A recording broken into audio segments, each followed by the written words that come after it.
Ce soir, crise de l'itinérance, crise du logement, il y a vraiment urgence d'agir. On va se le dire, là, l'heure, elle est grave. Québec débloque une aide d'urgence, mais il faudra plus pour calmer les inquiétudes. Je me cherche un logement aussitôt presto. C'est vraiment urgent. J'aime pas la rue. Éliminer la TPS pour favoriser la construction de logements, le pari de Justin Trudeau va-t-il fonctionner? Profit record pour les grandes chaînes d'alimentation, Ottawa veut leur serrer la vis. What we're saying to them is enough is enough.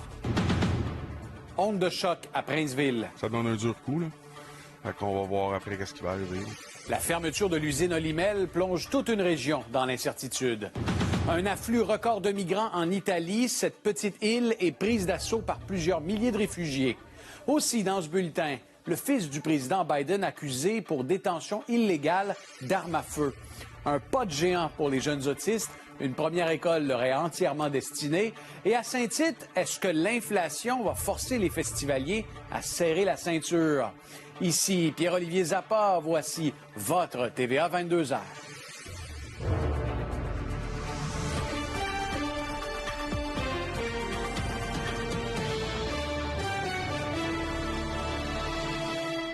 Bon jeudi soir tout le monde. C'est plus seulement une impression, il y a des chiffres pour l'appuyer. On sait maintenant qu'il y a plus de 10 000 sans-abri au Québec. Et comme si c'était une question de survie, ces personnes se sont dispersées un peu partout, jusque dans des régions plus éloignées. François Legault parle d'une tempête parfaite. Le monde municipal d'inaction. On est à quelques heures du sommet sur l'itinérance. Québec a débloqué une aide d'urgence de 15 millions. Mais tous le disent, ça en prendra encore plus. Claudie Côté. Le gouvernement Legault défend son bilan. Sur l'itinérance, est-ce Oui. que le gouvernement l'a échappé, M. Legault? Je pense pas. Je pense que c'est une crise qui s'est amplifiée. Bon, évidemment, la pandémie a le dos large. Là. Je pense pas que les problèmes de santé mentale ne viennent seulement que de la pandémie. Pourtant, c'est la perte de logement, surtout l'expulsion, qui est la principale cause de l'itinérance. C'est un phénomène nouveau qui a explosé, on l'a vu dans le rapport, avec la COVID.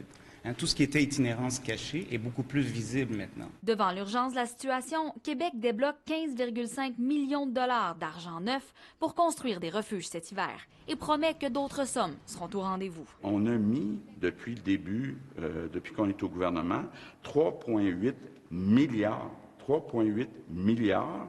Puis ce que je vous dis, là, sans donner du coup, c'est qu'on va avoir d'autres choses à annoncer au mois de novembre. Il y avait une crise, pénurie de main-d'œuvre, il l'a nié pendant 3 ans. Il y avait une crise du logement, il l'a nié pendant 3 ans. Et ce matin, je n'entends pas dire qu'il y a une crise de l'itinérance. Résultat, au Québec, les tentes ont poussé plus vite que les logements pas chers. La construction de nouveaux logements sociaux prend du temps, réplique le gouvernement. Écoutez, on le reconnaît qu'il y a une crise du logement. Moi, depuis que je suis en poste, là, tout ce que je fais, c'est de débloquer des projets. Il n'y a jamais eu autant de projets d'habitation qui sont financés. Il y en a 12 000 en ce moment, projets qui sont financés. Là, il faut qu'ils sortent de terre. François Legault ouvre la porte à résilier la controversée clause inscrite au projet de loi 31, qui retire aux locataires le droit de cession de bail. On n'exclut rien. La corrélation cession de bail puis itinérance, là, je pense pas qu'elle est la bonne. Tous les paliers de gouvernement sont interpellés. La crise trouve écho jusqu'à Ottawa. C'est une conséquence inévitable des politiques de Justin Trudeau qui ont doublé le loyer. Les actions que ce gouvernement a prises au fil des années ont réduit la pauvreté, les taux de pauvreté au Canada de façon significative. On a sorti près d'1 million de personnes de la pauvreté. Les discussions sont vives alors que se tient ce vendredi à Québec le sommet sur l'itinérance. Les municipalités, au front sur ces enjeux, réclament depuis des mois davantage de ressources et espèrent cette fois-ci des actions concrètes. Claudie Côté, TVA Nouvelles, Québec. Justement, on peut dire que les maires du Québec attendent de pied ferme le ministre Lionel Carman parce que la crise a vraiment pris une ampleur démesurée. Yves Poirier, aujourd'hui, est allé à la rencontre de sans-abri et vous allez voir que le visage de l'itinérance s'est tristement transformé. Une autre journée dans la rue sans trop savoir de quoi sera fait le lendemain. Vivre en situation d'itinérance, ça devient pesant. On passe vite du sourire aux larmes. Quel âge avez-vous? 70. Vous avez 70 ans et vous vivez dans la rue. Je suis une, je pense, des plus vieilles femmes ici. Vous avez des malchances? Oui. Vous avez vu les données, il y a près de 4700 itinérants dans la métropole. Ils sont partout en ville. Derrière le complexe Guy Favreau, une brigade du Centre Amitié autochtone fait sa tournée. Au même moment, un homme puise de l'eau à même la fontaine publique. Un autre dort profondément sur ce banc de parc. On est près de la rue Notre-Dame-S. À côté de l'entreprise Sucre L'Antique, il y a cet immeuble désaffecté. Attendez de voir ce qu'il y a de l'autre côté. Les images de notre drone sont époustouflantes. C'est le plus gros campement clandestin à Montréal. Du haut des airs, on voit que les gens établis temporairement ici ont accumulé une tonne d'articles de toutes sortes. Certains sont prêts à affronter l'hiver dans leur installation de fortune. D'autres vont bientôt plier bagages. Il y en a un qui ça fait 9 ou 10 mois qu'il est ici. Il a passé l'hiver, mais il est bien installé. Moi, je ne passerai pas l'hiver ici, c'est pas vrai. Désolé.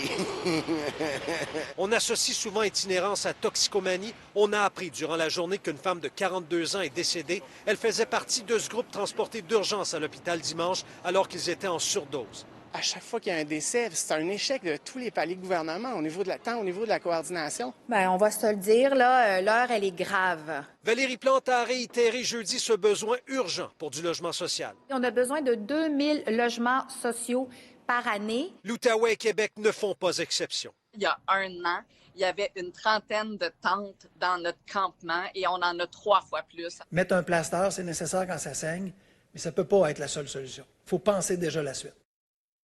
Et Yves, on a maintenant une meilleure idée des revenus des personnes itinérantes. Ah, effectivement, Pierre-Olivier, dans son enquête, le gouvernement s'est aussi penché sur cette question.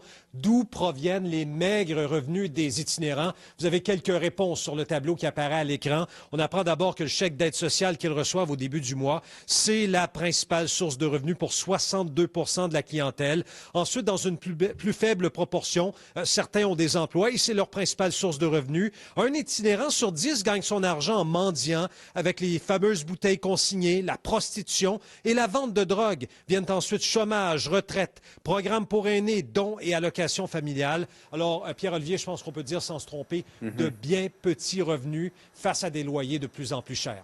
Merci Voilà. Yves. Eh bien, face à cette crise du logement, Justin Trudeau a annoncé quelques mesures aujourd'hui. D'abord, l'abolition de la TPS pour la construction d'immeubles à logement. C'était une promesse vieille de 8 ans. Et sur le thème du coût de la vie, le fédéral menace les grandes chaînes d'épicerie de les forcer à baisser les prix. Raymond, à Ottawa, Justin Trudeau promettait des gestes concrets depuis un bout. Il passe donc de la parole aux actes. Le premier ministre canadien, Pierre-Olivier, a fait cette annonce aujourd'hui à London, en Ontario, au terme d'une réunion de 2 jours avec ses députés. Et on sait que plusieurs élus libéraux lui demandaient de poser des gestes concrets, eux qui ont passé une grande partie de l'été à entendre la grogne de leurs électeurs au sujet du coût de la vie. Voici le compte-rendu d'Olivier Ferron-Boissé. La pression montait sur Justin Trudeau pour qu'il pose un geste majeur en réponse à la crise du logement. Il choisit aujourd'hui de ressusciter une promesse de 2015 abandonnée 2 ans plus tard. We are going to be removing the federal GST for the construction of new apartment buildings. Fini la TPS pour la construction de logements locatifs, annonce le premier ministre, qui demande aux provinces d'offrir un remboursement équivalent. Le gouvernement Legault confirme d'ailleurs étudier la proposition de retirer la TVQ. Il y a lieu de penser que la crise du logement serait peut-être moins pire aujourd'hui au Canada si vous aviez tenu promesse il y a 8 ans. Est-ce que vous regrettez de ne pas l'avoir fait à ce moment?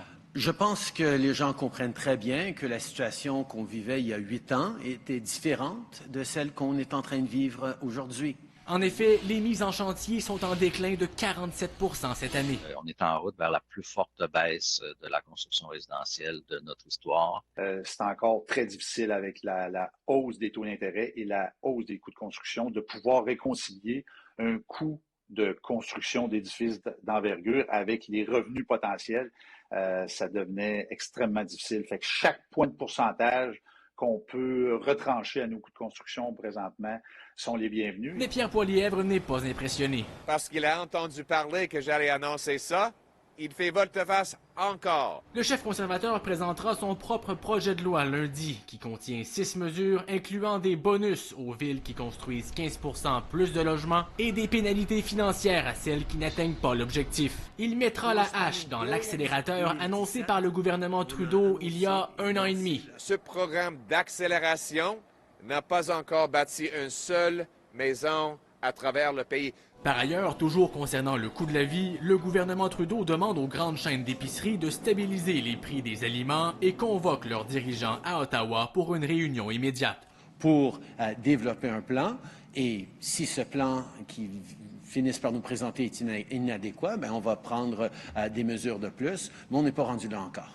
Les libéraux avaient besoin d'un geste fort pour renverser la tendance dans les intentions de vote. Le dernier sondage d'Abacus place le parti de Justin Trudeau 15 points derrière les conservateurs, du jamais vu depuis sa prise du pouvoir en 2015. Les conservateurs mènent partout, sauf au Québec, là où le Bloc demeure en tête, mais qui du même coup devient de plus en plus la cible des attaques des partis fédéraux. Olivier Ferron-Boissé, TVA Nouvelle, Ottawa. Et justement, Kevin, ce fameux plan pour stabiliser les prix des aliments, quand est-ce que ça devra être déposé?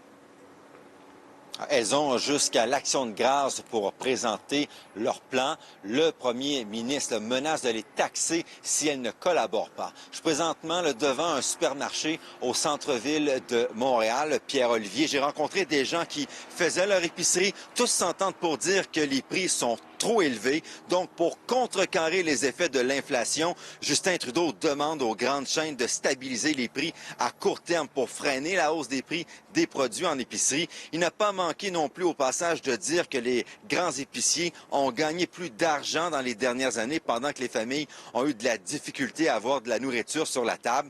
Parce que, je vous le rappelle, le prix du panier a bondi de 8,5 % depuis un an. Aussi, le gouvernement prévoit faire des modifications à la loi sur la concurrence. Voici quelques consommateurs à qui j'en ai parlé ce soir à l'épicerie et ce sera suivi de Sylvain Charlebois. Ça dépend sur combien de temps puis à quel prix. C'est une bonne idée s'il peut le faire, mais je ne sais pas comment il peut le faire.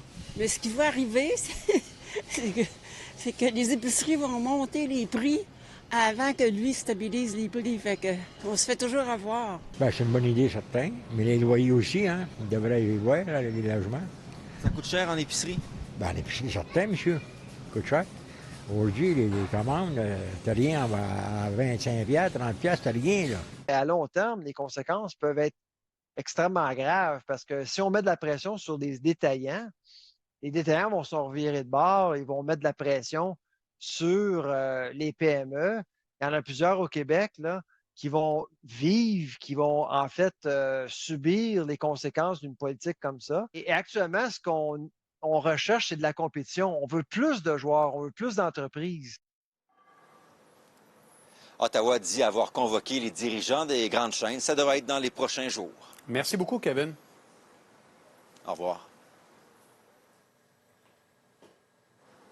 Pour les gens de Princeville et les travailleurs de Limel, la fermeture de l'usine là-bas va faire mal à l'économie de toute une région.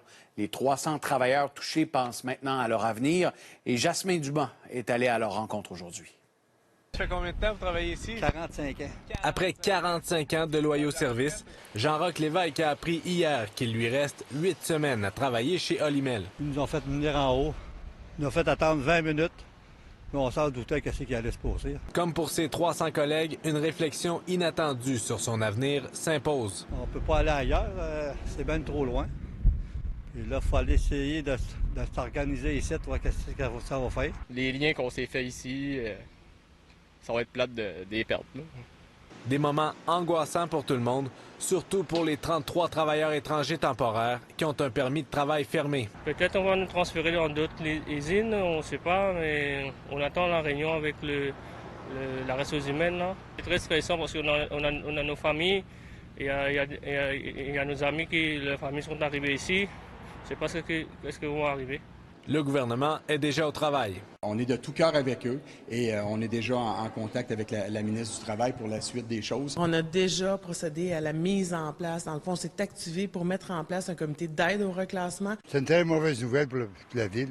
C'est une des grosses entreprises à Princeville. La fermeture de l'usine risque d'avoir un impact sur l'économie de toute la région des Bois-Francs. C'est certain qu'on parlait d'emploi qui est quand même très bien rémunéré, donc on parle peut-être un pouvoir d'achat, une perte de pouvoir d'achat de certains employés ou futurs employés. Et ensuite, la question qui va se poser, c'est qu'est-ce qui adviendra des installations ici? Est-ce que quelqu'un voudra reprendre le site pour relancer quelconque activité? On verra ce qu'on fera avec les DRM, ce qu'ils feront avec le bâtiment. On ne sait jamais ce qui peut arriver. On va discuter avec les intervenants locaux On va offrir notre entière collaboration à faire en sorte que cet actif-là, qui est quand même un bel actif, puisse être relancé dans d'autres activités si possible. Mais pour l'instant, la priorité, c'est de trouver du travail pour 301 personnes. On est de tout cœur avec vous. Merci beaucoup. Jasmin Dumas, TVA Nouvelle, Princeville. À l'international, la crise des migrants atteint un niveau encore plus alarmant, surtout en Europe. En seulement 48 heures, pas moins de 7000 personnes ont rejoint une petite île italienne. C'est un record absolu et c'est pas parce que ces gens-là ont survécu à la traversée de la mer que leur calvaire est terminé. Sylvain Drapeau. Dans l'espoir de recommencer une nouvelle vie, bien des migrants prennent le risque de la perdre. Je vais aller en France pour que je puisse réaliser mes rêves. Je vais aider ma famille. Selon l'Agence de l'ONU pour les migrations, plus de 2000 personnes sont mortes depuis le début de l'année en essayant de traverser la Méditerranée. Encore hier, une femme et 3 enfants ont péri en mer.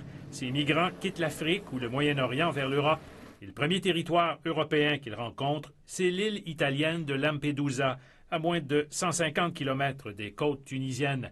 Mais voilà, en 48 heures, on a accueilli ici un record de 7000 personnes. C'est un peu plus que la population totale de l'île.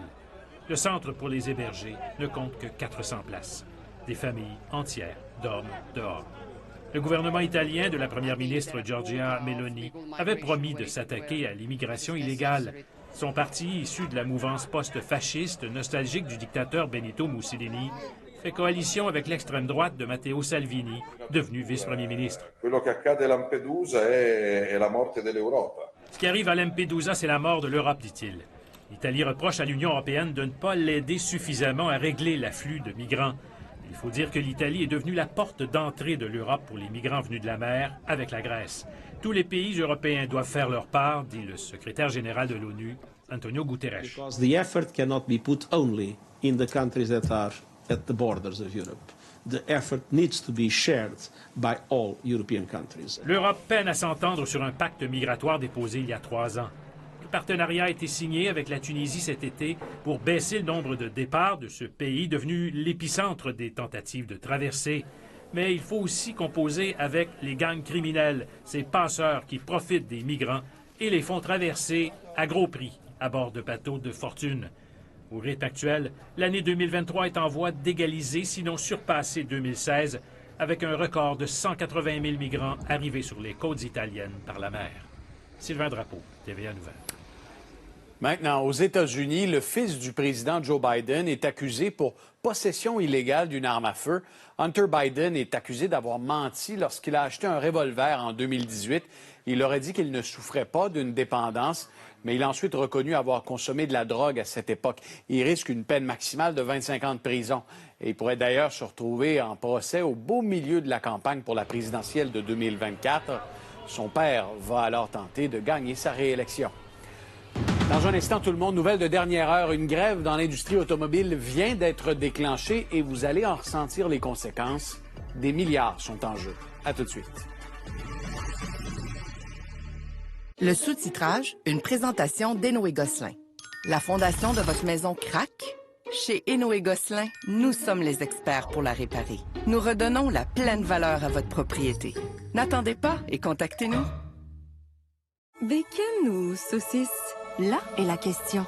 Maintenant, vous n'avez plus à choisir. Grâce au nouveau McMuffin suprême avec bacon croustillant et saucisse savoureuse.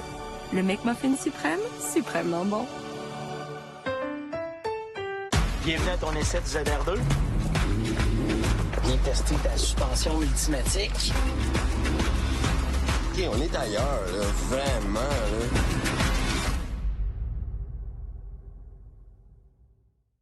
Mon amour, t'aurais-tu vu où la tondeuse? Stéphane, le voisin, l'a jamais ramené. Ah, puis se fait-tu encore du barbecue sur notre barbecue? Hey! Je sais qu'il est sur notre Wi-Fi aussi, tant qu'à faire. Oui, je le déconnecte. Ah, mais là, il a l'air toute triste. On pourrait pas, je sais pas, moi, réduire son temps d'écran ou quelque chose? C'est pas notre enfant.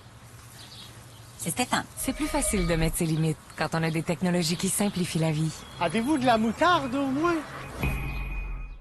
Econoplus, des magasins partout au Québec et des prix imbattables. Profitez de rabais allant jusqu'à 50%. Vous déménagez? On entrepose vos achats gratuitement. En plus, financement facile. Économique, écologique, c'est ça, Econoplus. Gâtez-vous cet automne avec les lattés aux épices d'automne de Tim, préparés rien que pour vous. Des grains d'espresso fraîchement moulus, du lait moussé à la vapeur ou du lait glacé, infusé de délicieuses épices d'automne. Faites-vous plaisir avec un latte chaud ou glacé. L'heure est au Tim. Avec le thé glacé Pure Leaf, vous dites non au faux. Et oui, au bon goût des vraies saveurs de fruits. Oui, au vrai thé glacé infusé. Oui, à la nouvelle saveur de mûre. Il y a encore plus à savourer avec Pure Leaf. C'est drôle, hein? On t'a jamais vraiment parlé de ta consommation d'alcool, mais maintenant que tu prends une petite pause, on dirait que tout le monde s'y intéresse.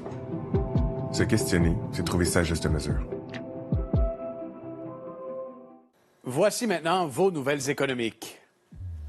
D'abord, aux États-Unis, le syndicat des employés de l'automobile vient de déclencher une grève et ça va commencer à minuit dans 3 usines. Ford, GM et la maison mère de Chrysler sont touchés.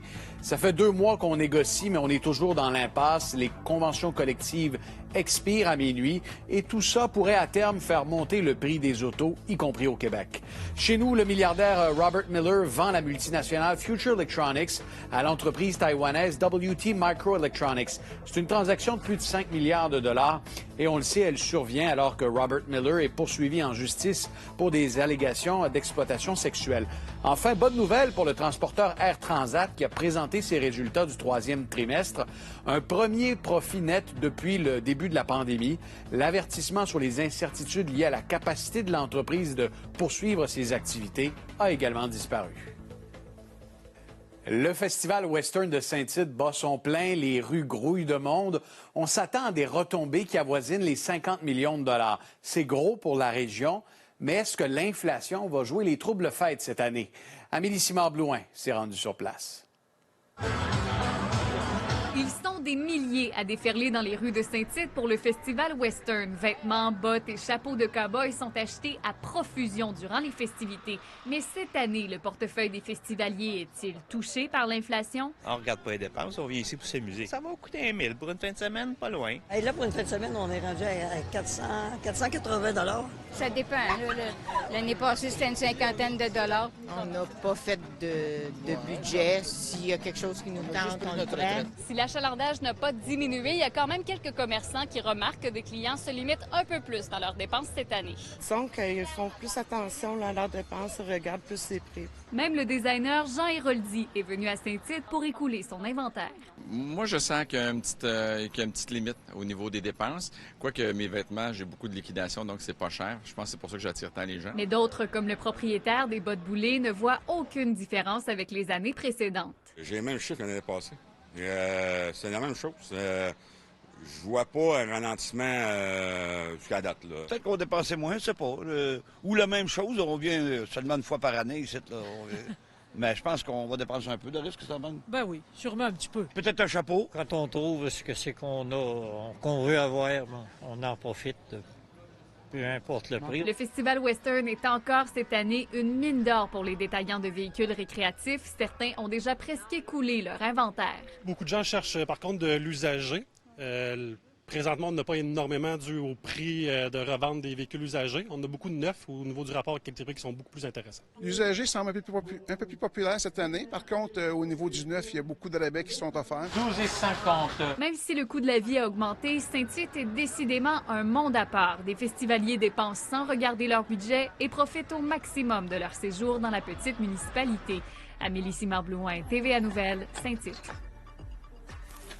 On se retrouve au retour de ceci, tout le monde. Restez là.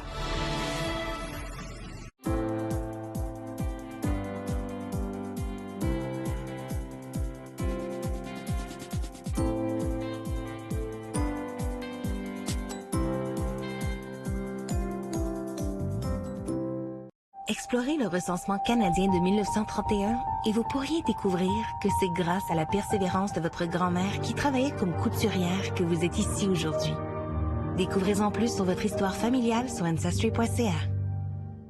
Chez New Look, il y a des centaines de montures pour tous les styles et tous les goûts. Toujours ajustées à la perfection à votre visage et à votre vision. Et ça, c'est parfait. Sauf pour aller au lit. New Look, clairement.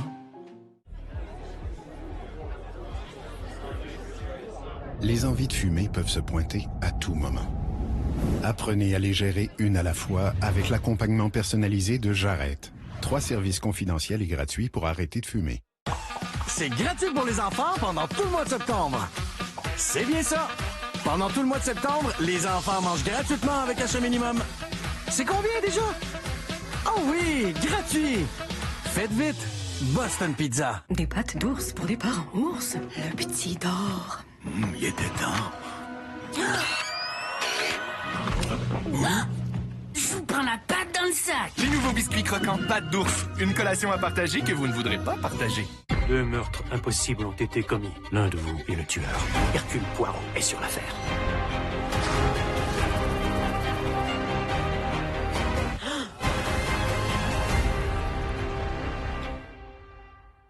EconoPlus Signature, maintenant ouvert à Québec. Et c'est grand, très grand. Le plus beau choix de meubles, électroménagers et matelas. De la qualité et des prix plus bas que jamais. EconoPlus Signature, la seule destination pour tous les budgets.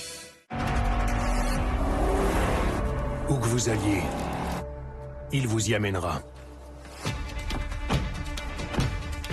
Et vous irez plus loin, grimperez plus haut, et vous agripperez encore plus fort que vous ne l'avez jamais imaginé.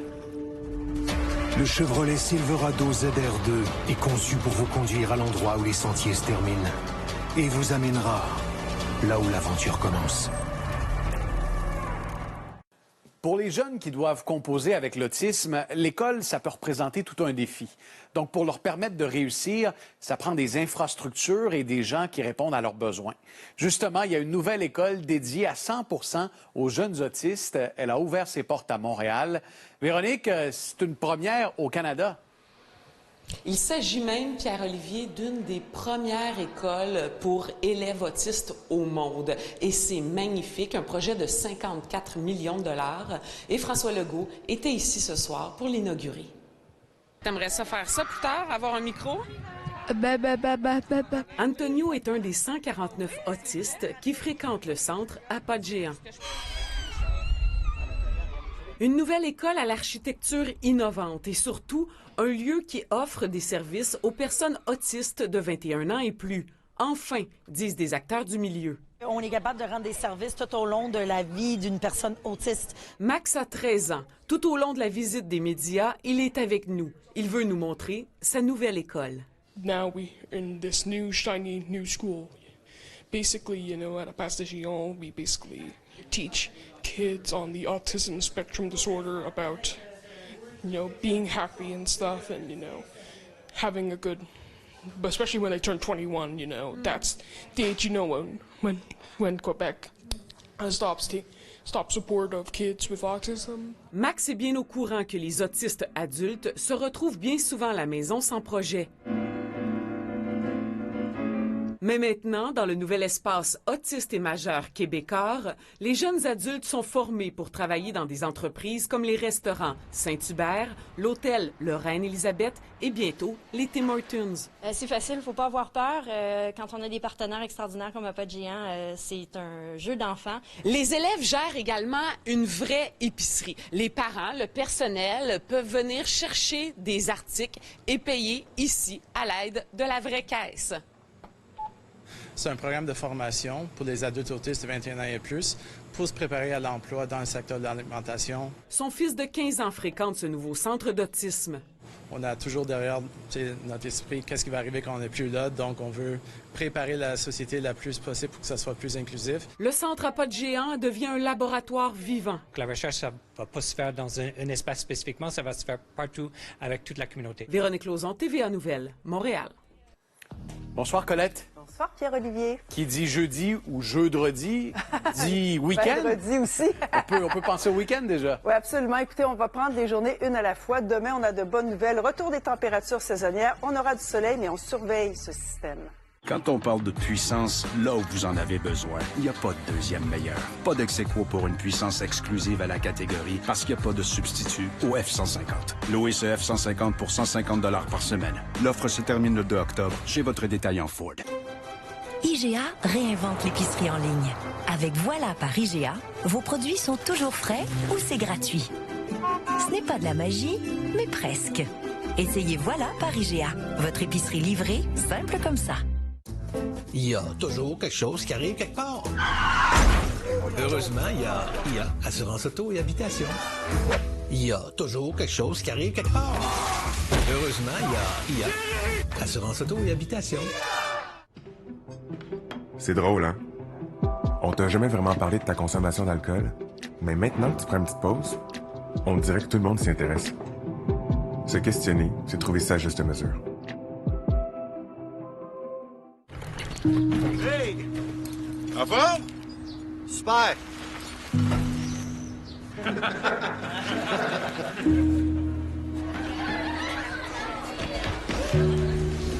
Bonne fête pour la paix. Hey, ça va-tu? Oh oui. T'es sûr? Poser des questions. Non. Écouter. Désamorcer. Pour de l'aide, visitez suicide.ca. Découvrez vos cahiers du samedi. Week-end. Rencontre avec la nouvelle juge de la 5e saison de Révolution, Mel Charlot. Livre. Découvrez le nouveau roman de la journaliste et écrivaine Karine Gagnon. Casa. Visite guidée d'une nouvelle demeure qui conjugue souvenirs et style contemporain. Zest. Une sélection d'activités familiales ou entre amis pour accueillir l'automne. Vos cahiers du samedi, seulement dans le Journal de Montréal et le Journal de Québec. Bye, Maman. Bye. As-tu dit bye à mon oncle Guy? Bye. Bye, à la prochaine. Les enfants, venez dire bye à votre tante. Dire bye à la famille, ça devrait être simple. Bye.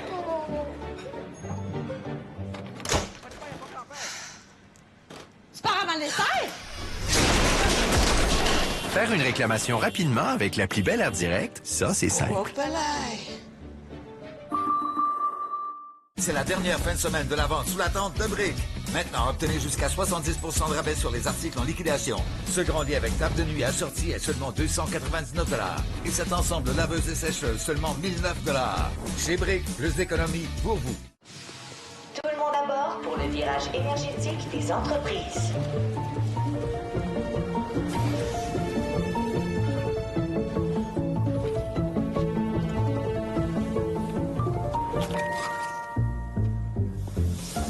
L'an dernier, des centaines d'entreprises ont économisé suffisamment d'électricité pour alimenter plus de 23 000 foyers.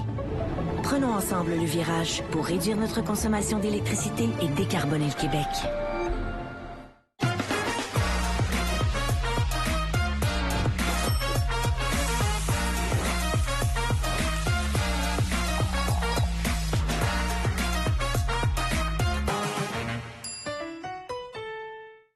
La météo, une présentation de Calinette. Beau temps, mauvais temps, Calinette, 24/7, partout au Québec.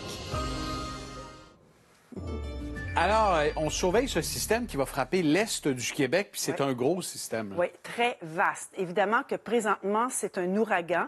Je vais vous le montrer dans quelques secondes sur une carte, là, mais c'est un ouragan qui est très vaste. Donc, il faut calculer à peu près 300 km de superficie et vous allez comprendre dans quelques instants. Donc, pour l'instant, on a de bonnes nouvelles demain partout au Québec. On profite de cette très, très belle journée. Pas de nuages, pas d'instabilité, absolument rien. Mais là, regardez ce qui se passe.